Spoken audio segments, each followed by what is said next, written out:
नमस्कार, जय श्री राम। कैसे हैं आप सब? उम्मीद करता हूँ सभी अच्छे होंगे। और आज हम शुरू करेंगे डेटा इंटरप्रिटेशन। पजल की हमने काफी सारी क्लासेस करी हैं और आज हम देखेंगे डेटा इंटरप्रिटेशन। डेटा इंटरप्रिटेशन सीखने के लिए आपको कुछ ऐसे टॉपिक्स हैं जो आपको पहले से आने चाहिए, उनका थोड़ा बहुत बेसिक नॉलेज आपको होना चाहिए। ऐसा नहीं है कि उन टॉपिक में आपकी महारत हासिल हो, बट आपको एक बेसिक नॉलेज होना चाहिए जिससे आप पजल के क्वेश्चन डेटा इंटरप्रिटेशन के क्वेश्चन को आसानी से सॉल्व करें। कौन कौन से हैं वो टॉपिक? एक तो जब भी आप डीआई शुरू करें उससे पहले आप सबसे पहले सिंप्लीफिकेशन अपना कंप्लीट कर लें, जिसमें आपको बहुत सारी चीजें होती है, बॉडमास के रूल्स होते हैं, प्लस माइनस कब करना है, मल्टीप्लिकेशन करना है, कैलकुलेशन। इन शॉर्ट आपको कैलकुलेशन आपको कैसे फास्ट करनी है, ठीक है। और कैलकुलेशन कैसे आप कम टाइम में कर सकते हैं उसको मैं साथ साथ में जैसे जैसे डीआई करूंगा वैसे वैसे सिखाता चलूंगा। उसके बाद आता है आपका परसेंटेज। परसेंटेज भी आपको कुछ हद तक आना चाहिए, ठीक है। और परसेंटेज से फ्रैक्शन वाले जो क्वेश्चन होते हैं, फ्रैक्शन में किस तरीके से कन्वर्ट करना है, फ्रैक्शन टू परसेंटेज में किस तरह से कन्वर्ट करना है, वो भी मैं नेक्स्ट वीडियो में आपके लिए डेडिकेटेड वीडियो ले आऊंगा जिसमें आप ये देख के सीख सको कि percentage to fraction, fraction to percentage किस तरीके से करना है। तीसरी चीज, हाँ, टेबल आपको कितने करने हैं? 1 to 30 करने हैं। स्क्वायर एंड स्क्वायर रूट आपको कितने करने हैं? 1 to 30। एंड क्यूब आपको करने हैं 1 to 20। ये ऐसे होने चाहिए कि अगर मैं आपको बोलूं कि 14 का क्यूब कितना होगा या फिर 14 का स्क्वायर कितना होता, तुरंत आपका आंसर निकल कर आना चाहिए। 196 आपको सोचना ना पड़े उसके लिए, ठीक है। 12 का बोला मैंने तो 144 तुरंत आंसर निकल के आना चाहिए। 144 का स्क्वायर रूट पूछा तो 12 आपका आंसर निकल कर आना चाहिए। इस तरह की प्रैक्टिस आपको करनी है। और इसके लिए आपको क्या करना है? आपको डेली, जैसे एक बार आप इनको एक दिन का या 2 दिन का टाइम दें, अच्छे से इनको पढ़ें, समझें और याद करें। और उसके बाद डेली रात को सोने से पहले 5 से 10 मिनट आप इसको रिवाइज कर लीजिए। तो ये इतना ज्यादा अच्छा हो जाएगा आपका कि आपको कोई भी नंबर आपको बोला जाए और सीधा आपका, फिर जैसे मान लो कि मैंने बोला 12 7 जा कितना होता है, ठीक है, तो आपको ऐसा सोचना ना पड़े कि 12 1 जा 12, 12 2 जा 24, 12 3 जा 36। ऐसा नहीं होना चाहिए। 12 7 जा 84 आपके दिमाग में डायरेक्ट क्लिक होना चाहिए। This is called practice. ये प्रैक्टिस करोगे तब आप जो बैंक में है एक अच्छी जॉब ले पाओगे। अदरवाइज अगर आप ये सोचते हो कि आप वैसे करोगे तो वो आपने 10वीं तक किया है, 10वीं 12वीं तक किया है, वो वहां चलता है, ठीक है, वहां वो सब चीजें चलती है। यहाँ ये चीजें नहीं चलती, बिकॉज यहाँ पर हर एक सेकंड में गेम चेंज हो रहा है, ठीक है। तो इसलिए आपको इसकी मेहनत इतनी करनी पड़ेगी कि कम से कम आप तुरंत आंसर्स को क्लिक कर सको, ठीक है। आप ये मान के चलो कि बैंक की जो एग्जाम है वो सारा टाइम का खेल है। क्लियर है? सारा टाइम का खेल है। 20 मिनट में आप कितने कर पा रहे हो वही आपको डिसाइड करता है। ऐसा नहीं है कि आप पूरा पेपर सॉल्व करने के बाद, जैसे आपने कोई मॉक टेस्ट लगाया, मॉक टेस्ट लगाने के बाद आप फिर आराम से उसको बैठ के सॉल्व करो, आप आराम से सारे क्वेश्चन सॉल्व कर लोगे।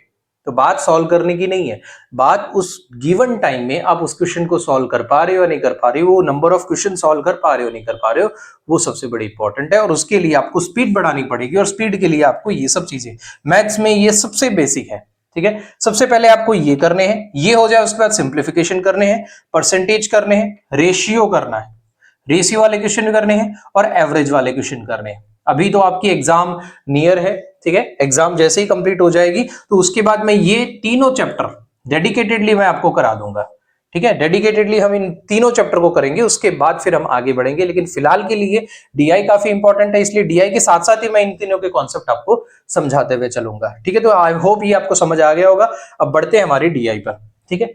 और अगर जिनको डीआई आता है अच्छे से तो वो देखिए कि किस तरीके से वो अपनी स्पीड को बढ़ा सकते हैं, किस तरीके से जो उनका टाइम लग रहा था उसको कम कर सकते हैं। तो वो सारी चीजें आपको यहाँ पर देखनी है, ठीक है। तो सबसे पहले देखते हैं, पहले ये जो डेटा है उसको समझ लेते हैं।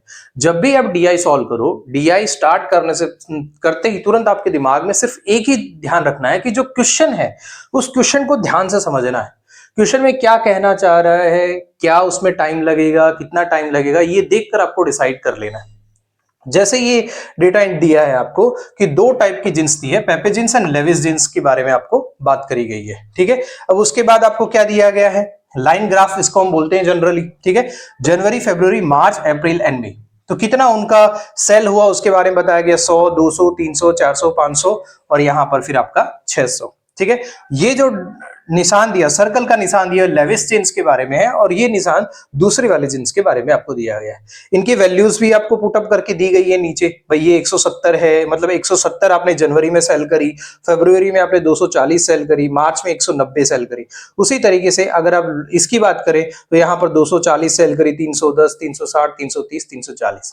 इस क्वेश्चन में पर्टिकुलरली आपको यहां पर ऑलरेडी वैल्यूज दी गई है। अदरवाइज कई क्वेश्चन ऐसे भी आते हैं जहां पर ये वैल्यूज आपको नहीं दी जाती है, आपको खुद डिसाइड करना होता है। लाइंस इस तरीके से ड्रॉ कर दी जाती हैं और उसी लाइंस पर से आपको देखना होता है कि किस तरीके से चीजें हैं। ठीक है, तो वैसे क्वेश्चन आएंगे तब भी हम उसके बारे में चर्चा करेंगे। अभी फिलहाल हम इस क्वेश्चन के बारे में चर्चा करते हैं। अब इसके बाद क्वेश्चंस देखते हैं, क्वेश्चन किस तरीके से हैं। जो क्वेश्चन है वो आपकी स्क्रीन पर दिख जाएंगे। अब देखो पहला क्वेश्चन क्या बोला है, if the total number of jeans sold of both brands together in December is 20% less than that in April, then what is the total number of jeans sold of both brands together in December. क्या बोला है देखो, if the total number of jeans sold of both brands together in December, ठीक है, दिसंबर की बात कर रहे हैं, लेकिन दिसंबर की बात तो यहां पर कहीं ना कहीं है ही नहीं। हमें तो दिसंबर के बारे में क्वेश्चन पूछा हुआ, लेकिन दिसंबर के बारे में तो कहीं है नहीं। क्या बोला है, इस 20% लेस, कितना लेस है 20%, कितना लेस है 20%, ठीक है। देन इन अप्रैल, और किससे कम है, अप्रैल से कम है। किससे कम है, अप्रैल से कम है। और बोला है कि दोनों ब्रांड की जो वैल्यू है, दोनों टुगेदर बोला है ना, आपको क्या बोला है, टुगेदर। टुगेदर मतलब दोनों की वैल्यू, मतलब देखो पहली वाली जींस जो है वो कितनी है 330, और ये कितना है 210, तो 330 और 210। अब ये करने बैठोगे तो समझ लीजिए आपको बहुत मुश्किल होगी। उससे बेटर क्या करोगे, 300 और 200 कितना होता है 530 और 10 कितना होता है 40, 540। ये ओरल होना चाहिए। जितना पेन एंड पेपर आप कम यूज करोगे एग्जाम में, उतना ही ज्यादा आपको बेनिफिट होगा। ठीक है, तो 540 आ गया। आपको क्या बोला था कि 540 जो है ये किसका है, अप्रैल का। किसकी वैल्यू दी गई है, ये अप्रैल की। और आपको बोला है कि दिसंबर के बारे में, दिसंबर के बारे में क्या डेटा दिया गया, 20% लेस है, मतलब इससे 20% कम है। लेस मतलब क्या है, कम है। ठीक है, then what is the total number of jeans sold of both brands together in December. अभी बोला है, देखो ध्यान से देखिएगा, अप्रैल में हमें पता है कि दोनों ब्रांड की जो जींस है वो 540 बिकी है। कितनी, 540। अब हमें क्या बोला है कि दिसंबर की कितनी बिकी है वो पूछा है, हमें नहीं पता दिसंबर की कितनी है, और ये दिया है कि 20% लेस है। अब एक तो ट्रेडिशनल तरीका है कि इसको आप x लेके करो और फिर बाद में वैल्यूज फाइंड करो कि x का आपने 120% आपने बढ़ा दिया और फिर बाद में 540 आंसर आया, तो x की वैल्यू क्या होगी। तो वो देखो पीछे की बातें हैं। ठीक है, वो 10वीं तक 12वीं तक आपका चलता था, वो चलता था। यहां पर आपको कंपटीशन पर्पस से सोचना है। आपको यहां पर एक ही चीज दिमाग में रखनी, कैसे आप फटाफट आंसर निकाल पाओगे। देखो कैसे निकालोगे, इसको मान लो आपने जो भी आपका दिया है उसको आपने क्या मान लिया, 100%। कितना माना, 100%। ठीक है, अब आपको क्या फाइंड करना है, 20% लेस। कितना लेस है, 20%। 20% लेस मतलब यहां कितना हो जाएगा, 80%। कितना हो जाएगा, 80%। 100% की वैल्यू हमारे पास है, 80% की वैल्यू हमें फाइंड करनी है। सिंपल सी बात है। तो आप ऐसे कर लो, 100% की वैल्यू अगर आपके पास कितनी आ रही, 540, तो 80% की वैल्यू आपके पास कितनी आएगी। और हमेशा जब इस तरीके से आप लिखते हो, आप बहुत सारे क्वेश्चन में देखिएगा मैं इसी तरीके से लिखता हूं। ठीक है, इसी तरीके से लिखूंगा। क्यों, क्योंकि एक ही तरीका हम यूज कर रहे हैं जिससे हम कभी कंफ्यूज ना हो। ये जो दो वैल्यू है इनको हमें मल्टीप्लाई करना है और फर्स्ट जो टर्म होगी उससे हमें डिवाइड करना है। फर्स्ट टर्म से हम डिवाइड करेंगे। ध्यान से देखिए, 540 इंटू 80 डिवाइडेड बाय 100। अब ये दोनों जगह परसेंटेज है, यहां भी परसेंटेज था, यहां भी परसेंटेज था। परसेंटेज का मतलब क्या होता है, पर सेंट। परसेंट का मतलब क्या था, पर सेंट। सेंट मतलब होता है 100, 100 1/100। जैसे बोलते हो ना 10 रुपीज पर केजी, ऐसे लिखते हो ना आप, 10 रुपीज पर केजी। तो ये पर बोलते हो ना, पर का मतलब होता है डिवाइड बाय। तो यहां से आ गया परसेंटेज मतलब 1/100। तो यहां परसेंटेज को हटाने के लिए हमने 1/100 क्यों नहीं किया, क्योंकि दोनों साइड परसेंटेज है, परसेंटेज परसेंटेज कट जाएगा। ठीक है, अब देखो 0 और 0, यहां से 0 और 0 गया। ठीक है, अब 54 इंटू 8, 54 इंटू 8 आपको करना है। काफी जरा मैशअप हो गया, तो हम इसको थोड़ा सा मिटा देते हैं। ठीक है, जो बाकी फालतू का डेटा था उसको हम मिटा देते हैं ताकि आपको समझ में आए। अब देखो, अब आपको क्या बोला है, 54 इंटू 8। अब 54 इंटू 8 कैसे करोगे, ये करोगे 8 चौक 32, 2 3 8 5 40 और 3 43। यही करना था तो फिर 10वीं में चले जाओ। ठीक है, तो आपको अभी क्या करना है, कंपटीशन के हिसाब से करना है। तो देखो ये 54 है, 54 को मैं मान सकता हूं 50, तो 50 को 8 से मल्टीप्लाई करो, मतलब 5 को 8 से मल्टीप्लाई करो, कितना हो जाएगा 400, और 8 को 4 से 32, तो 432। ये दिमाग में करना है, लिखना नहीं है कहीं, दिमाग में करना है। तो आपका आंसर क्या आ गया 432। मतलब दिसंबर की बात करें तो दिसंबर में, अप्रैल में अगर 540 जिन सेल हुई है तो दिसंबर में जो कि 20% लेस जिन सेल हुई थी तो कितनी सेल होंगी 432 सेल होंगी। आपके ऑप्शंस भी दिए हैं, ऑप्शन नंबर ए जहां पर आपको 432 दिया हुआ है। आई होप ये आपको समझ आ गया होगा। मूव करते हैं नेक्स्ट क्वेश्चन की तरफ जो कि आपको आपकी स्क्रीन पर दिख जाएगा। नेक्स्ट क्वेश्चन है, what is the respective ratio between total number of jeans sold of brands Pepe Jeans in January and February. Pepe Jeans की बात करी है कि दोनों की रेशियो निकालना है, रेशियो मतलब डिवाइड बाय निकालना है, ठीक है। ऊपर कौन सा रखना है नीचे कौन सा रखना है, इस चीज को खास ध्यान रखिएगा। ये बोला है कि what is the respective ratio between total number of jeans sold of brand Pepe Jeans in January and February. जनवरी और फरवरी में पेपेजिन्स के लिए हमने क्या स्क्वायर यूज किया है, जनवरी और फरवरी ये रहा, तो ये 240 और ये 310, 200 और 300 कितना हो गया 500, 40 और 10 कितना हो गया 50, तो 550। हम इसी तरीके से बार बार बोल के करेंगे ताकि आपको भी एक हैबिट बन जाए। And that buy the same brand in April and May together. और सेम ब्रांड मतलब इसी की बात करिए, और कौन कौन से मंथ की बात करिए, अप्रैल एंड मई। ये 330, ये 110, तो 300 और 100 कितना हो जाएगा 400, 30 और 10 कितना हो जाएगा 40, तो आंसर आ गया 440। ठीक है, तो 0 से 0 कट गया। और 55 और 44 क्या किसी के टेबल में आते हैं? अगर आपको टेबल अच्छे से आता हो तो ये चीजें बहुत इजी हो जाएंगी। तो 11 5 और 11 4। ठीक है, तो आपका जो रिस्पेक्टिव रेशियो आया वो क्या आया 5/4। ठीक है, देखो क्या है, कहीं 5/4 दिख रहा है, ऑप्शन नंबर ई आपको 5/4 दिख रहा है, यही आपका आंसर है। क्लियर है? मूव करते हैं नेक्स्ट क्वेश्चन की तरफ। What is the average number of jeans sold of brand Levi's in January April and May.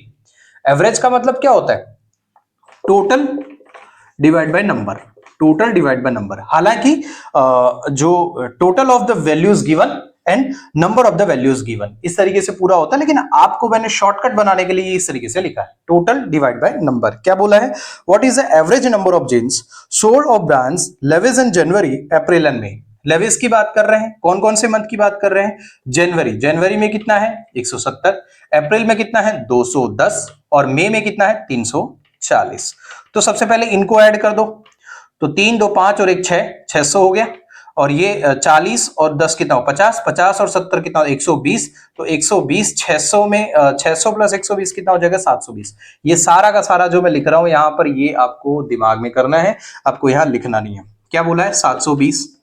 Average क्या होता है, टोटल कर लिया हमने, नंबर कितने नंबर थे 1 2 3, 3 मंथ का बोला था, तो 3 से डिवाइड कर लो। अब 3 से डिवाइड करोगे तो क्या 3 2 6, 1 बचेगा 40, 24 72। अगर आपको ये आता होगा, क्या नाम है, टेबल आता होगा, तो आप आसानी से आंसर ला सकते हैं कि 24 3 कितना होता है 72। देखो मैं हिंदी मीडियम से पढ़ा हूं तो ऑब्वियसली मेरा जो मल्टीप्लिकेशन करने का जो मेथड है वो आपको हिंदी ही मिलेगा। ठीक है, आप 24 3 बोलते हो, हम 24 72 बोलते हैं, तो वो थोड़ा सा एक रहेगा। तो जिनको अगर कोई कंफ्यूजन हो रहा है तो आप अपने इंग्लिश में समझ लीजिए उस चीज को। तो ये आपका आंसर है, क्या आंसर आ रहा है डी, ऑप्शन नंबर डी आपका यही आंसर है। क्लियर है ये चीज? तो ऐसे सिंपल सिंपल क्वेश्चन होते हैं 5 नंबर के लिए। तो ऐसा नहीं कि सारे के सारे क्वेश्चन आपको ऐसे ही मिलेंगे, इस तरह के क्वेश्चन ही मिलेंगे, लेकिन आपको इस तरह के क्वेश्चन मिलेंगे तो आपको थोड़ा सा प्रैक्टिस करनी है। कैलकुलेशन की जितनी अच्छी प्रैक्टिस करके जाओगे उतना ही आपके लिए बेहतर रहेगा। Number of jeans sold of brands Levi's increase by what percentage from February to May. ठीक है, अब देखो इस तरह के क्वेश्चन आपको एक जरूर मिलेगा एग्जाम में, 5 में से एक क्वेश्चन इस तरह का जरूर मिलेगा। देखो क्या बोला है, पहली बात तो कौन से ब्रांड की बात करिए, लेविस जीन्स की बात करिए। उसके बाद इंक्रीज की बात करें, देखो ये नहीं बोला डिफरेंस कितना है, ये बोला है कि कितना परसेंटेज है, ये भी नहीं पूछा है आपको, क्या पूछा है कितना परसेंटेज इंक्रीज हुआ है। ठीक है, और उसके बाद क्या बोला है फरवरी to May, February to May. ठीक है, मतलब मई में आपका लेविस जीन्स का जो प्रोडक्ट है वो कितना इंक्रीज हुआ है। तो किसके कंपैरिजन में आपको देखना है, फरवरी के कंपैरिजन में देखना है। यही बोला है ना कि फरवरी के कंपैरेटिवली मई में आपका लेविस जीन्स का सेल कितना परसेंटेज इंक्रीज हुआ है।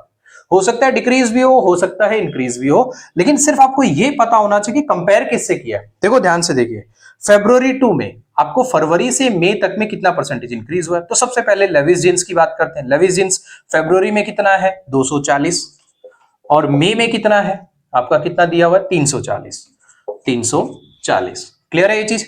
अब इस तरह के क्वेश्चन जब भी आप सॉल्व करोगे तो जिससे कंपैरिजन किया हुआ है, जिससे कंपैरिजन किया वो नीचे, और जो डिफरेंस आएगा वो ऊपर, डिफरेंस इनटू 100।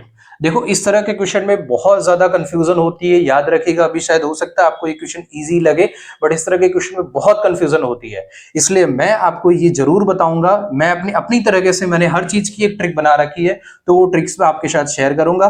कंपैरिजन किसके साथ किया जा रहा है? फेब्रुवरी के साथ। तो फेब्रुवरी की जो भी वैल्यू आएगी वो कहां आएगी? नीचे आएगी, तो 240। उसके बाद डिफरेंस कितना आ रहा है? देखो 240 ये था, मई का कितना है आपका? 340। दोनों का डिफरेंस कितना आया? 100 इंटू 100। अब इसको सॉल्व करना है, तो ये 0 से 0 कट गया, 2 12 जा और ये 2 5 जा। अगेन अगर आप करना चाहते हो तो 2 6 जा और ये हो जाएगा 250। तो ये आया आपका 250 डिवाइडेड बाय 6। 250 divided by 6। अब इसको सॉल्व कर लो तो क्या होगा? अगर ऐसे करते हो, देखो आज मैं अभी करके बता रहा हूं, अदरवाइज हम डायरेक्टली करेंगे। तो ये देखो इस तरीके से आप डिवाइड करते हो, तो 6 4 जा 24, 1 बचेगा 0, 6 1 जा 6 4, ठीक है। और उसके बाद अब इसको लिखते कैसे हैं? इसको लिखते हैं ऐसे, मतलब इस वैल्यू को सबसे पहले लिखोगे ऐसे यहां पर, ठीक है। ये जो बचा रिमाइंडर इसको यहां पर लिखोगे और ये जो है इसको आप यहां लिखोगे। अब 4/6 तो हो नहीं सकता। क्यों नहीं हो सकता? क्यों? क्योंकि देखो दोनों के रेशियो का मतलब क्या होता है? रेशियो का मतलब होता है जिनके बीच में कोई कॉमन डिफरेंस ना हो, कॉमन वैल्यू, जिन ऐसे दो नंबर्स जिनके बीच में कोई कॉमन वैल्यू ना हो। रेशियो के मेरे पास जब मैंने 10th वालों को पढ़ाया रेशियो के क्वेश्चन, तो वो आपको पीछे के वीडियोस में भी मिल जाएंगे, आप वहां जाकर भी देख सकते हो, बट यहां पर हम देख लेते हैं। देखो हाँ, तो ये हो जाएगा 2 2 जा 4, 2 3 जा 6। तो आपका आंसर आ जाएगा 41:2/3%। अब देखो बी ऑप्शन में आपको ये दिख रहा है, क्लियर है ये चीज। इस तरह के क्वेश्चन में आप ध्यान रखिएगा इस चीज को कि किससे कंपैरिजन करा जा रहा है, ये आपको पता होना चाहिए। ये आपको क्वेश्चन में देखकर पता लगाना है। अगर ये पता चल गया तो बाकी सारी चीजें आप ऑटोमेटिकली सॉल्व कर लोगे। तो कंपैरिजन किसके साथ किया जा रहा था? फेब्रुवरी के साथ। तो उसका वैल्यू कितना था? 240। तो हमने 240 नीचे लिख दिया। दोनों का डिफरेंस कैसे निकालोगे? जो दूसरा जो वैल्यू है, दूसरा किसके बारे में बात की गई? मई के बारे में बात करी गई थी, तो मई की जो वैल्यू थी उसको हमने यहां रखा। दोनों का जो डिफरेंस आया कितना? 100 आया, तो उसको इस तरीके से लिख दिया। अब इसको सॉल्व किया। देखिए एक चीज मैं आपको बता दूं, मैं आपको सिर्फ और सिर्फ इस तरह की ये चीजें नहीं, मैं आपको सॉल्व करके भी बताऊंगा ताकि कंफ्यूजन जो है वो आपका सॉल्व हो जाए कि किस तरीके से आप इस तरह की वैल्यूज को सॉल्व करते हैं, ठीक है। ये अगर आप देखो तो ये आपके आंसर में भी मिल जाएंगे, ठीक है। आप जब भी इस तरह के क्वेश्चन सॉल्व करते हो तो जो आपके आंसर्स दिए होंगे उसमें आपको ये सारी चीजें मिल जाएंगी, लेकिन किस तरीके से काटना है, किस तरीके से उसको सॉल्व कर रहे हैं, वही इंपॉर्टेंट होता है। बच्चे वही कंफ्यूज होते हैं। तो ये सारी चीजों को ध्यान में रखते हुए हमने ये वीडियोस बनाए हैं, ठीक है। तो आप इन वीडियोस को देखें, समझें और आगे बढ़ें। तो उम्मीद करता हूं हमारे डीआई का ये पहला वीडियो था, और उम्मीद करता हूं कि आपको ये वीडियो अच्छा लगा हो, आपको समझ में भी अच्छे से आया हो। और अगर आपको कोई डाउट इससे रिलेटेड लगते हैं तो आप कमेंट सेक्शन में पूछ सकते हैं, और डिस्क्रिप्शन में हमारे टेलीग्राम चैनल का लिंक दिया हुआ है, वहां पर जाकर भी आप पूछ सकते हैं। आपके क्वेश्चन का आंसर जरूर दिया जाएगा। और अगर आपके पास कोई और क्वेश्चन है जिसमें आपको डाउट है, कोई डीआई ऐसी है या पजल ऐसी है जिसमें आपको डाउट है, तो वो भी आप टेलीग्राम पर मैसेज कर सकते हैं, मैं उसका भी वीडियो आपको बनाकर दूंगा, ठीक है। और डीआई के लिए, मैथ्स के लिए पर्टिकुलरली अगर मैं बात करूं, मैथ्स के लिए आपको टेबल और स्क्वायर एंड क्यूब इन सब की बहुत अच्छे से मेहनत करनी पड़ेगी। आपको क्लिक होना चाहिए एग्जाम में तुरंत ही कि भाई इसका वैल्यू क्या होगा, ठीक है। तो ये अगर आपको इजीली समझ आएगा, इजीली आपके दिमाग में रहेगा, तो आपको डीआई सॉल्व करना या फिर जो क्वेश्चंस है मैथ्स के वो बहुत इजी हो जाएंगे। अदरवाइज आपको काफी ज्यादा टाइम लगेगा, क्योंकि अगर टाइम ही लगाना है तो आप 10वीं में आप कर चुके हो, उसके लिए यहाँ आने की जरूरत नहीं है। अब एग्जाम, कॉम्पिटिटिव एग्जाम की तैयारी कर रहे हो, देखो बहुत सारे बच्चे तैयारी कर रहे हैं, आप उनसे अलग क्यों, कैसे हो, वही डिसाइड करते हैं कि आप सिलेक्शन ले पाओगे या नहीं ले पाओगे। तो सभी अगर कर रहे हैं और सभी उतना ही टाइम लगा रहे हैं तो सीधी सी बात है किसी का नहीं होगा।